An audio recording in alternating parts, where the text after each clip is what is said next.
বুট sweet টাই পরে এইভাবে চলা যাবে না।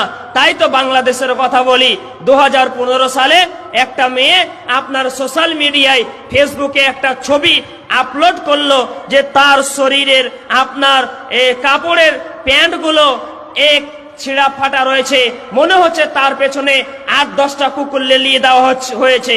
এবার এই পোশাক পরে ও তখন বলছে দিস ইজ এ ফ্যাশন, এটা হচ্ছে ফ্যাশন।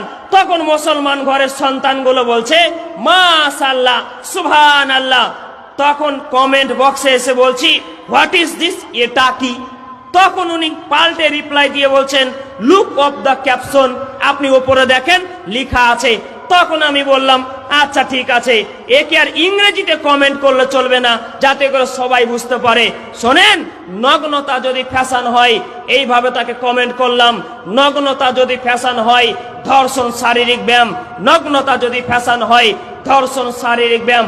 ও ব্যায়াম করেছে, তোমার মেয়ে তোমার স্ত্রী যখন ধর্ষণ হয়ে যাচ্ছে তখন সোশ্যাল মিডিয়া আপলোড করছে যে বিচার চাই বিচার চাই।